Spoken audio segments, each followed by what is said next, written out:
안녕하십니까, 최석호 변호사입니다. 오늘은 2020년 7월 개정되어 시행되고 있는 임대차 3법 중 임차인의 계약갱신 청구권 행사 그리고 임대인의 갱신 거절 시 발생할 수 있는 손해배상 청구 소송에 관하여 임대인과 임차인의 대처 방안에 대하여 안내를 드리는 시간을 갖도록 하겠습니다.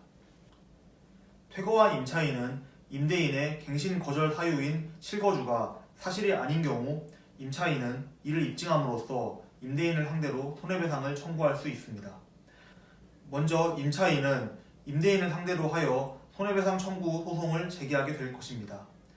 그리고 임차인은 소송을 제기한 이후 자신의 주장을 증명하기 위하여 목적주택의 현재 거주자가 임대인 혹은 그 가족이 아니라는 점을 입증하여야 할 것입니다. 임차인은 자신이 본 손해의 액수를 입증하여야 할 것입니다.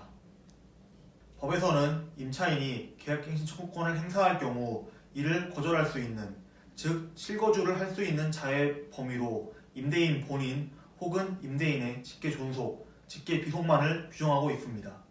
즉 임대인의 부모, 조부모, 자직, 손자, 손녀 등이 이에 해당한다고 볼 수 있을 것입니다. 여기서 주의하셔야 할 점은 배우자는 앞서 설명드린 계약갱신 청구권을 거절할 수 있는 실거주자의 범위에 해당되지 않는다는 점입니다. 따라서 기존의 임차인을 퇴거시키고 자신의 배우자를 실거주자로 등록한다 하더라도 임차인은 이러한 점을 이유로 하여 임대인을 상대로 손해배상을 청구할 수 있는 것입니다. 한편 법에서는 임차인의 정보 열람 청구권을 부여하고 있습니다. 즉 임차인은 주택에서 퇴거를 하더라도 앞으로 2년 동안 목적주택의 실제 거주자 혹은 거주자로 등록되어 있는 자가 누구인지 확인을 할 수가 있는 것입니다. 따라서 임차인은 이러한 정보 열람 청구권을 행사함으로써 앞으로 발생할 손해배상 청구 소송에서 유리한 증거를 확보할 수 있을 것입니다. 법에서 규정하고 있는 임차인이 손해배상을 청구할 수 있는 액수로는 다음과 같은 세 가지가 있습니다. 첫 번째로는 기존의 전세보증금의 0.625%에 해당하는 금액이 손해배상 금액이 됩니다. 그리고 두 번째로는 현재 기준의 보증금액과 새로운 임차인의 보증금액의 차액의 5%가 손해배상 예정액이 될 것입니다. 그리고 세 번째로는 임차인이 임대인의 갱신거절로 인하여 퇴거를 하고 새로운 거주지로 이사하는 과정에서 발생한 실제 손해액이 될 것입니다. 앞서 세 가지의 금액을 설명해 드렸습니다만은 이 모든 금액을 합산한 금액이 아니라 소송에서는 앞에 세 가지 중 가장 큰 금액이 손해배상 금액이 될 것입니다. 임차인이 임대인의 갱신거절로 인하여 퇴거하였으나 이후에 주택에 거주하는 입주자가 임대인이 아니라 새로운 임차인임을 증명하는 방법으로는 아까 말씀드린 정보공개 열람 청구권이 있습니다. 그리고 이러한 정보공개 열람 청구권 이외에도 임차인은 여러 가지 방법을 통하여 현재 목적주택에 거주하는 자가 임대인이 아니라 새로운 임차인이라는 점을 입증할 수도 있을 것입니다. 그러나 현실적으로는 정보공개 열람 청구권이 가장 좋은 방법이 될 것이기 때문에 만일 임차인분께서 소송을 준비하신다라고 한다면은 이러한 정보공개 열람 청구권을 행사할 수 있는지를 먼저 확인하시고 소송을 진행할 것인지 여부를 결정해 주시는 게 안전할 것입니다.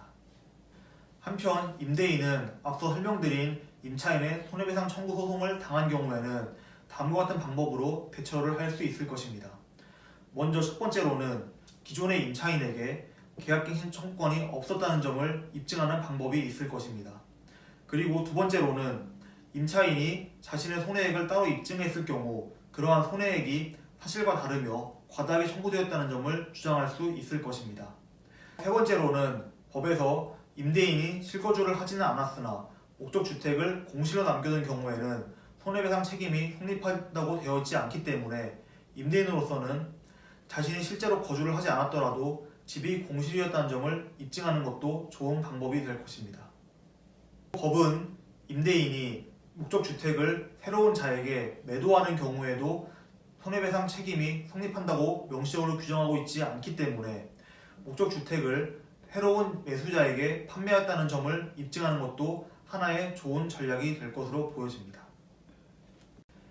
임대차 3법이 작년 7월에 개정되었기 때문에 현재로서는 임대차 3법에 규정된 계약갱신 청구권 거절과 관련된 손해배상에 대한 법원의 판례가 없다고 볼 수 있습니다. 임대인이나 임차인 또는 목적주택 등의 요소에 따라서 손해배상 청구 소송의 결과는 얼마든지 달라질 수 있을 것이라 보아야 할 것입니다. 임차인 분들께서 손해배상 청구 소송을 준비하시거나 혹은 임대인 분들께서 손해배상 청구 소송을 방어할 예정이 있으시다면 법적 전문가의 도움을 받아 준비하시는 것이 정확한 대응을 위한 좋은 방법이 될 것입니다.